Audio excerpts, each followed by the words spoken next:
Vot alevavot 20, page Memdalet, Memhe, dépend des livres. Vechachmei ha-Talmud amrou. Et Chachamim de la Gemara, ils ont dit al Raboterem, sur leur maître, ça veut dire les Chachamim de la Gemara, c'est qui leur maître? Les Tanaïm, Rabbi Meir, Rabbi Akiba, ainsi de suite. Dvarim she'efshar lirot mehem et chochmatam ha'amuka. Ils ont vu de leur maître, combien leurs maîtres, ils étaient grands, des génies, ils avaient approfondi le sujet. Vet ishtalutam harbe lezaker et maasehem. Et on voit que les Amoraïm, ils regardaient les Tanaïm, pas seulement des gens, des machines, des robots. C'est pas ça. Il y avait un cœur et ils voulaient toucher la perfection dans les actions. L'homme, il doit s'améliorer à répéter. Les Havdil ben me'av et milliards d'avdalot. Prenez un sportif. Qu'est-ce qu'il fait? Quelle différence entre un sportif? Tout le monde est capable de courir. Seulement, entre le champion du monde et le numéro 2 à la course, combien il y a? 1/1000 de seconde. Combien il y a entre le premier en Formule 1 et le dernier en Formule 1? 1 seconde. Un, il touche 100 millions de dollars. L'autre, il touche 50 000 dollars. Il est nul. Même pas, on connaît son nom. Pourtant, il y a combien de différence entre les deux? 1 seconde. Qu'est-ce qui fait la différence? C'est la répétition. Pour pouvoir devenir un professionnel, tu dois répéter, trouver la perfection dans ton geste. Les Havdil, dans la Torah, c'est pareil. Trouver la perfection dans nos actions. Agmara dit, Amar le Rav Papa le Abaye. Il y avait un Rav qui s'appelait Rav Papa. Il a dit à Abaye.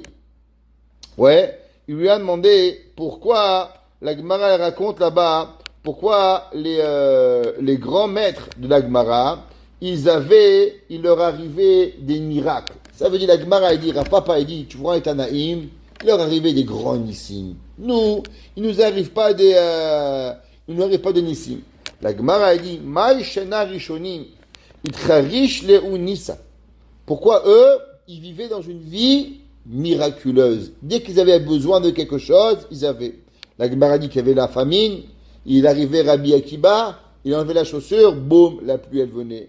Ils arrivaient en Eretz Israël, ils avaient emprunté de l'argent, il n'y avait pas d'eau. À la fin, ils sont arrivés, il y a Kadosh Baruch Hu, il leur a tombé la pluie. Dès qu'ils avaient besoin de la présence divine de Dieu, ils pouvaient la trouver. Alors Rav Papa, il dit, nous, on ne voit pas cela. Pourquoi? Itrarish leunissa, umay shena anan. Et quelle différence avec nous? De la mitraresh la nissa. Et pourquoi nous, on ne voit pas? Bien sûr qu'il nous arrive des miracles, mais on ne les voit pas. C'est pas ouvert. Tu allé chez Baba Saleh, tu es arrivé là-bas, tu es malade, tu marches, tu dors. Qu'est-ce qui s'est passé? Tu vis dans un monde différent. On vit dans un monde totalement qui n'était pas le même monde que nous. Quelle différence? La Gemara dit, imishum tenouye. Si c'est à cause qu'ils étudiaient la Torah, bishne de Rabuda, kulet nouye benizikim ava. Il dit, dans la yeshiva, au moment de Rav Yehuda, il connaissait tout Seder Nezikin. Ve'ana kamatina tuva. Qu'est-ce qui se passe? Il dit à l'époque de Rav Yehuda, c'était la première génération des Amoraïm. Qui était? Il y avait Rabbi Yehuda Anassi. Rabbi Yehuda Anassi, il avait un élève, il s'appelait Rav. Rav, il était la période qui était entre Tanaïm et Amoraïm. Le premier élève de Rav, c'était Rav Yehuda. Amar Rav Yehuda, Amar Rav. La Gemara a dit que Rav, qu'est-ce qu'il connaissait Rav Yehuda? Rav Yehuda, il connaissait seulement Masechet Nezikin. C'est quoi Nezikin? Baba Kama, Baba Metzia, Baba Batra. 3 babot. Et lui, il connaissait ça à la perfection. Il ne connaissait pas le reste de la Torah comme nous. Ve'ilu Rav Yehuda, kad hava shalif chan mesane. Il dit que quand Rav Yehuda, il avait besoin de la pluie, dès qu'il enlevait une chaussure, quand il devait aller prier, quand il manquait de pluie, dès qu'à l'époque, le Chazan, il priait sans chaussure, dès qu'il enlevait une chaussure, il n'avait même pas commencé à prier, elle venait la pluie. Hava ate mitra, elle venait la pluie. Va'anan, et nous, ilu me'anin. C'est de là où les Arabes ont eu les godesses. Ben ouais. Ve'ilu, non, parce que les Arabes, Mohammed, il était juif. Sa mère, elle amenait à la synagogue que le jour de Kippour. Alors lui, quand il arrivait à la synagogue de Kippour, il a vu les gens sans chaussures, faire 5 prières et dire Baruch Shem Kevod Machot Olam Vaed. Alors il croyait que c'était toute l'année. Alors il a basé sur les Juifs. Les Juifs ils font 5 prières à Kippour, il le fait tous les jours. Les Juifs ils sont sans chaussures, alors il fait son chaussure. Les Juifs ils se mettent par terre et ils disent Baruch Shem Kevod à Kippour. Alors lui, de bas comme il était, il a cru que Kippour c'était toute l'année. Alors il a inventé une religion. Et nous, même si on juge, même si on jeûne, même si on revient et on fait tout ce qu'il y a à faire, et on répète le jeûne,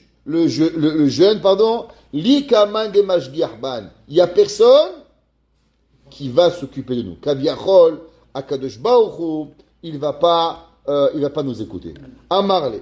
Alors il lui a dit Abaye, Kamae, les premiers, Avu masre nafshayu al kedushat Hashem. La Gemara a dit, qu'est-ce qu'il lui a dit Abaye? Il a dit, tu crois que le judaïsme c'était comme ça? Le judaïsme, c'était quelque chose de profond, qui était profondément dans eux. C'est pas là, on va à la prière. Non, c'est pas suffisant cela. Anan, lo masrinan nafsh kedushat Hashem. Que nous, on ne donne pas notre vie pour la sanctification du nom de Dieu. La Gemara dit qu'il y avait un Rav, il s'appelait Rav Ada bar Ahava. Chazia Leaou Kutit. Il avait vu une Goya, Dahava Levi Shakarbata Beshuka.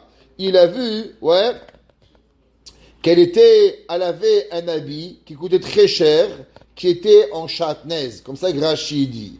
Et le Harour, il dit, qui était tout rouge. Le Harour, c'est Rabbi Nathan de Rome, que lui, il a dit que qu'est-ce que c'est Karbata? Karbata, ça vient du mot comme les poulets. Les poulets, ils ont une crête. Et Karbolet, c'est rouge. Alors, c'est une expression de dire, c'était un habit rouge très voyant. Alors, Adabar Ava, il a vu cette femme-là, que lui, il pensait qu'elle était juive. Et elle est sortie d'une façon habillée, provocatrice, terrible. La Gemara dit, ça va des Bat Israéli. Il pensait qu'elle était une juive. Kam Karaemina. Il est allé, il lui a déchiré les habits. Iglae Minta, d'écoutiti, il lui a dit, mais qu'est-ce que tu fais? Elle n'est même pas juive. Elle s'appelle Geneviève Dupont. Elle n'a rien à voir avec le judaïsme. Qu'est-ce que tu fais avec celle-là? Shaimoua be'arba me'odzuze. Ils ont évalué sa robe 400 zouz. 400 zouz, c'est à peu près aujourd'hui $30,000. Alors, il s'est retrouvé à payer une robe de chez Versace de $30,000. Va'amru chachamim. Et ils ont dit chachamim. Amaravuna. Kol ha'oseg batorah bilvad. Tout celui qui étudie la Torah tout seul. Dome kemi she'en lo Eloha. Il est comme si qui n'a pas de Dieu. Ça veut dire que quoi? Il y a des gens qui apprennent la Torah, mais ils font pas attention à leurs actions. Chez Nehemar veyamim rabim le Israël elo Elohe Emet. Que les jours elles passent et il n'y avait pas de véritable Dieu. Ela Torah ou bege milut chasadim. L'homme il doit faire. Qu'est-ce que ça veut dire? La Gemara a dit que Abaye il a dit à Rav Papa, tu sais quelle est la différence? C'est qu'aujourd'hui on étudie la Torah. Seulement on s'occupe que de nos affaires. On ne s'intéresse pas aux affaires des autres. Exemple, il y a des gens qui se permettent de faire certaines choses et les gens ils continuent à vivre. Comment c'est possible? Comment on a le droit de dire Shalom alay nafshi? Il y a des enfants dans la rue, il y a des gens qui se permettent de juger. Et nous, on continue. Tant que ça ne me juge pas, tant que ça me touche pas, la vie elle continue. Rabotai, la Gemara nous apprend. On ne peut pas dire à la vie Shalom alay nafshi. Rav Ada bar Ava, pour une raison quelconque, lui il pensait, c'était le Rav de la ville, et que cette femme, qui pensait qu'elle était juive, elle avait passé des critères de judaïcité, qu'elle avait provoqué la Torah, il allait déchirer la robe. Alors, elle veut dire, c'est un extrémiste. C'est pas un extrémiste. Rav Ada bar Ava était responsable de sa ville. Rav Ada bar Ava, lui, pensait que cette femme-là, elle mettait en péril la judaïcité et la religion dans sa ville. Il n'a pas réfléchi 10 fois, il a déchiré. Il y a un jour, quelqu'un m'a demandé dans c'est permis. C'est permis. Qui est permis? Un rave là-bas. Le Rav, il a compris les conséquences que c'est. Il y a pendant que quelqu'un m'a demandé une question. Est-ce que c'est permis? Je dis ça sourd. Je vais demander à un autre Rav, il s'est permis. De ça, un gars est venu me voir hier soir. Balagan, les garçons, les filles, les restaurants. Qu'est-ce qui se passe? Ce sont des gens que pour pouvoir être gentils, pour pouvoir être le bon rabbin cool, alors on permet tout dans la vie. Mais en vérité, Avla, lo besherit Israël, lo yasu Avla. On doit faire attention à Israël, on doit protéger le Israël. On doit être. En Israël, il y a un principe. Je ne veux pas rentrer politiquement, mais sur un nom qui s'appelle. La Gemara, en Israël, ils appellent ça les Neturei Karta. Alors aujourd'hui, c'est devenu très politique et c'est devenu un petit peu extrémiste dans 1 million de choses. Mais que veut dire ce mot Neturei Karta? C'est quoi ce mot Neturei Karta? Neturei Karta veut dire gardien de la ville. D'où il vient ce mot? La Gemara, elle ramène dans le Yerushalmi, le Midrash, il ramène dans Bereshit Rabbah, dans le Yerushalmi. Encore, je ne rentre pas dans la politique, je te parle juste du nom, juste d'où ils ont inventé ce nom, les gardiens de la ville. La Gemara, elle ramène, elle dit, qu'ils ont demandé, Mai Neturei Karta. La Gemara, le Midrash, il dit, c'est qui ceux qui gardent la ville? Et le Midrash, il dit, les policiers, les pompiers, les ambulanciers, les médecins. La Midrash, il dit, Hanu Marchive Kartaninu. Tout cela, ils détruisent la ville. Pourquoi? Parce qu'ils te font croire que la ville, elle est safe. Ils te font croire que la ville, elle est sécuritaire. Parce qu'il y a des policiers, parce qu'il y a des ambulanciers, parce qu'il y a des pompiers, parce qu'il y a toute une structure. Mais en vérité, cela, c'est des Marchive Karta. C'est comme à Côte-Saint-Luc. Les gars, les petits vieux qui marchent avec les voitures et appellent la police et mettent des tickets à tout le monde. Rechaim, ni plus ni moins. Ils sont des Mosrim. Il n'y a pas un audit sur eux. C'est Mamash Mosrim. C'est qu'ils prennent l'avant des juifs, ils voient un petit juif, le pauvre, il laisse sa voiture, ils appellent la police, tac, il lui met un ticket. Mais ils tirent la haine d'Avakazé. Parce qu'ils s'ennuient à la maison, alors pour que leur femme puisse aller faire du shopping, ils ont permis à la ville, c'est assourd. La Gemara dit, Marchi Vekarta. La Gemara dit, Mai Neturei Karta. C'est qui les gardiens de la ville? La Gemara dit Rabbanan.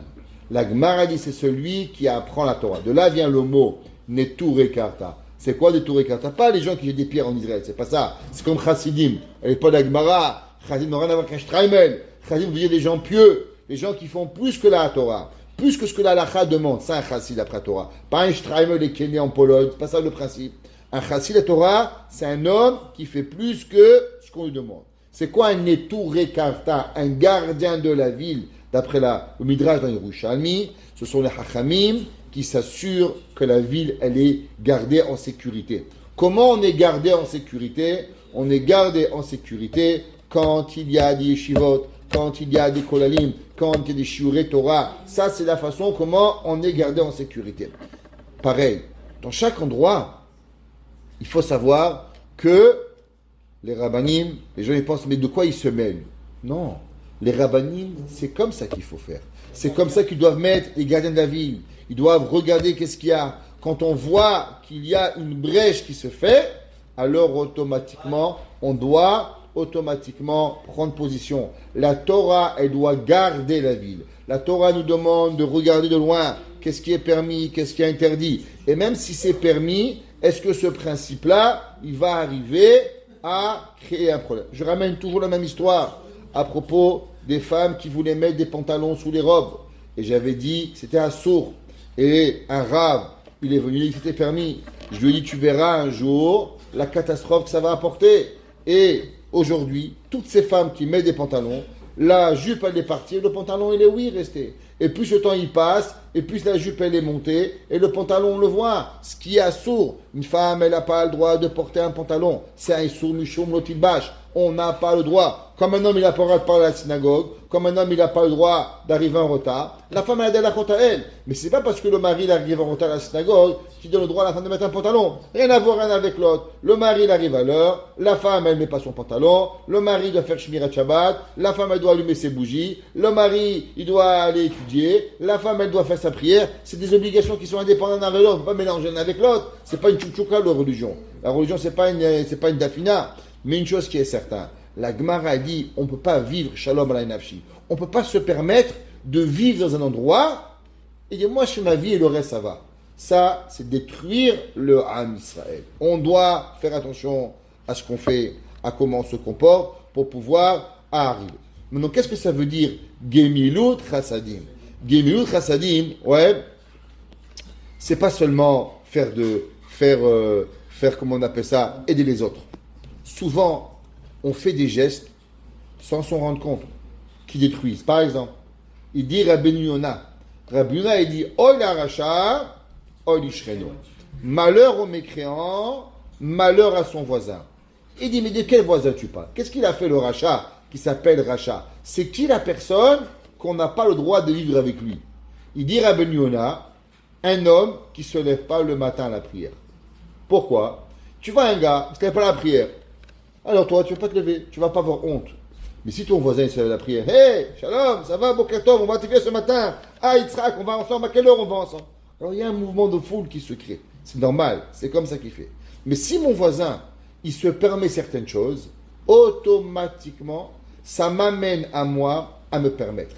Gemilut Chassadim, c'est quoi? Il dit le Melaket, il dit que principalement, c'est se comporter, le plus grand chesed, c'est se comporter d'une bonne façon que les gens à côté de moi vont vouloir devenir une meilleure personne. Le plus grand chesed, c'est pas donner une tzedaka. Bien sûr, aider les tzedaka aux pauvres, c'est bien. Mais le plus grand chesed, c'est de vouloir donner l'envie à la personne d'être meilleure. Tu vas, ton voisin a besoin de quelque chose, tu vas, tu l'aides, tu dis waouh, qu'est-ce qu'il est bien ce religieux. Regarde, à chaque fois que j'ai besoin, il sort, ma mère elle arrive, ils vont l'aider, ma femme avec les courses, ses enfants ils l'aident. Waouh, un homme il voit ça, comment les enfants, la famille sont toujours là en chantant. Si on se comporte comme un sauvage, si on est méchant, si on n'est pas agréable, alors on ne donne pas l'envie aux gens d'étudier la Torah. Donc tu as vu, il étudie et il fait rien. La Gemara a dit qu'un rave, il disait si moi je ne paye pas au magasin tout de suite, alors c'est Chilul Hashem. Pourquoi? Parce que les gens ils pensent que je vais voler. Ça veut dire que l'homme, le plus grand chesed qu'on peut faire, c'est d'améliorer nos actions, que l'on va donner avec cela la volonté aux hommes de devenir meilleurs. Parler bien, être poli, être gentil, être correct. Tout ça ne peut arriver seulement quand la personne, elle va devenir et travailler ses midot. On peut étudier la Torah, mais si on ne pense pas à l'autre, on peut devenir un sauvage. On s'occupe que de soi. La Gemara elle dit Kol haosek batorah bilvad, tout celui qui étudie la Torah, mais il n'est pas en train de penser à l'autre, alors ça ressemble à une personne qui n'a pas de Dieu. Pourquoi? Parce qu'il ne dit pas pour Akadosh Baruch Hu. Akadosh Baruch Hu, il veut que la Torah, elle soit publicisée dans le monde. Comment? En te comportant correctement. Je me rappelle un jour, j'étais dans le train, je faisais Paris-Marseille, et je rencontre un vieil Ashkenaz, il avait le numéro sur le bras, et il m'a dit, vraiment, tu crois en Dieu? Je dis, Vada, je crois en Dieu. Il m'a dit, moi, je crois qu'il n'y a pas de Dieu dans le monde depuis la Deuxième Guerre mondiale. Top, moi, je n'ai pas argumenté avec lui, je suis parti. En fin de compte, il arrive à Marseille, il avait des valises énormes, il n'arrivait pas à lever, et il essayait de lever ses valises, il y avait plein, il n'y a personne qui l'aide. Je voulais de l'aide, il m'a dit oui. Je lui prends les valises, je lui amène, je prends un chariot, je lui mets sur la valise. Je dis, tu vois qu'il y a un Dieu. Parce que tu vois, avec tes valises, tous ces gens-là, il n'y a pas un qui a su t'aider. Le truc qui a pu t'aider, c'est un Bahou Yeshiva. À Kadosh Baruch Hu, il m'a mis, il y a 30 wagons sur le Paris-Marseille. Que toi et moi, on soit l'un à côté de l'autre, pour que je te prenne tes deux valises et que je te les mets. Ça, c'est la raya avec la Kadosh Baruch Hu. Maintenant, avec ça, on peut allumer le feu d'un juif dans le cœur. Mais si la personne, elle n'a pas des bonnes midotes, si elle ne va pas aider, alors automatiquement, on ne peut pas lui allumer le feu. Gemilut Chassadim, c'est donner la chesed le plus grand, c'est de donner à la personne a envie de faire une mitzvah. Prendre un juif, l'allumer la Torah, c'est le plus grand chesed qu'on fait. On le sauve lui, on le sauve ses enfants, on lui sauve toute sa famille, alors automatiquement, on peut venir et on peut le sauver sur une seule volonté de vouloir et de faire mitzvah. Je vais raconter une dernière histoire qui est incroyable et avec ça on peut voir les midot. Il y avait un jour un jeune homme, Lo Alenu, il devait, sa femme elle a appelé le Rav Valin et elle lui a dit que son fils il va se marier avec une Goya et il va même se convertir au christianisme. C'est que elle veut qu'il se convertisse. Alors elle est venue voir le Rav, il dit qu'est-ce que je peux faire? C'est loin, top. Il dit où il va ton fils? Ton fils il va partir dans quelques jours. Magnifique. Le Rav, il a pris l'adresse et il arrive devant la maison. Il arrive dans la maison et il voit le jeune homme qui part. Il va le suivre, il va voir où il va celui-là. Il va le suivre, qui va au Makolet, en Israël. Donc, le Rav, c'est un grand hacham, c'est un hacham incroyable. Alors, il va à la Makolet et il voit que le jeune, il prend une petite rue, quelques affaires, il fait la queue. Le Rav, qu'est-ce qu'il fait? Il prend un chariot et il se met derrière lui, le chariot vide. Et il dit, ok, surveillez mon chariot. Et il va, il met des céréales, il met du couscous, il met ci, il met là. Et bien sûr, la lune, derrière lui, elle se rallonge. Et puis, il met ses affaires dans le sac. À la fin, il arrive à un chariot plein, d'ailleurs, il y a plein de monde. Il se retourne vers le jeune homme et lui dit, dis-moi, qu'est-ce que tu penses? Est-ce que tu penses que c'est bien ce que j'ai fait? Il dit quoi? Il dit, voilà, j'ai mis le chariot sur la ligne, et le chariot était vide, et j'ai mis tous mes affaires doucement, doucement. Et en vérité, c'est pas très correct. J'aurais dû d'abord faire mes courses, et après mettre le chariot. Il dit, mais regarde, tout le monde le fait. Il dit, c'est vrai, tout le monde le fait. Mais je te pose une question. Est-ce que tu penses que c'est correct, ce que j'ai fait? Il dit, regarde, si tout le monde le fait, ça veut dire que c'est correct. Alors il dit, moi je ne pense pas que c'est correct. En vérité, la queue, elle est faite pour ceux qui ont déjà fait les courses. Faire le chariot vide pour faire la queue, c'est pas correct. Alors le Rav, il va tout à l'arrière. Il y avait comme 15 personnes. Il fait tout la queue derrière. Il dit, mais vous êtes bête ou quoi? Il dit, peut-être que je suis bête, mais je ne pense pas que c'est correct. Je ne pense pas qu'une personne, elle a le droit d'abuser du système. Et il fait la queue. Le jeune homme, il sort, mais il est perturbé par ce qui vient de se passer. Il n'arrive pas. Et le Rav, il avait garé sa voiture juste à côté de lui. Et le jeune homme, il est perturbé, il est dehors, comme ça, il vient de voir quelque chose qu'il n'a jamais vu. Un homme qui va perdre 1 heure de sa vie parce qu'il croit d'un principe, ça n'existe pas, ça. Alors, il va, et le Rav, il sort avec son chariot plein. Il dit, est-ce que tu peux m'aider? Bien sûr. Il dit, comment je peux t'aider? Il y a un gars qui a perdu, bien sûr, il lui prend, il lui met les courses, il lui rentre dans la voiture, il commence à parler. Et le Rav, il lui dit, tu sais, ce soir, j'ai un séminaire de Harachim. Tu veux, tu peux venir. Le jeune homme, il ne sait pas trop, il dit, bon, on verra. Et il roule, et il est perturbé parce qu'il entend, parce qu'il vient de voir. Alors il dit, ok, je vais aller au séminaire. Il va au séminaire, écoute, c'était un séminaire de 24 heures, il est content, il va là-bas. À la fin du séminaire, il lève la main et il dit, voilà, je devais me marier et me convertir au christianisme. Et j'allais vendre ma Torah pour quelque chose que je ne connaissais pas. J'allais vendre un trésor pour 1 sou, sans jamais savoir. Aujourd'hui, je viens de savoir à combien mon judaïsme il est grand, à combien ma Torah elle est grande, à combien toutes mes actions sont énormes, et comment j'allais juste vendre tout ça pour rien du tout. Alors je décide de ne pas aller me convertir. Et je décide de tout arrêter. Et il demande à quelqu'un un téléphone. Personne ne comprend, il a un téléphone. Il prend le téléphone, il parle en espagnol, et il appelle sa copine pour lui dire, basta, c'est fini, j'abandonne tout, je ne viens pas. L'histoire ne s'arrête pas là. Le Rav continue, et il dit, voilà, j'ai besoin encore d'un service. Il dit oui. Est-ce que quelqu'un sait où une yeshiva où je pourrais aller? Alors le Rav il dit oui, je peux te faire entrer dans Esh Torah. Il dit merci. Il dit j'ai besoin d'un autre service. Il dit quoi, quel autre service? Il dit voilà, j'habite à Ra'anana et je sais très bien que ma copine elle est en bas de la maison. Elle ne va pas me laisser tranquille. Si je repars chercher mes affaires, alors je sais que je repars avec elle demain.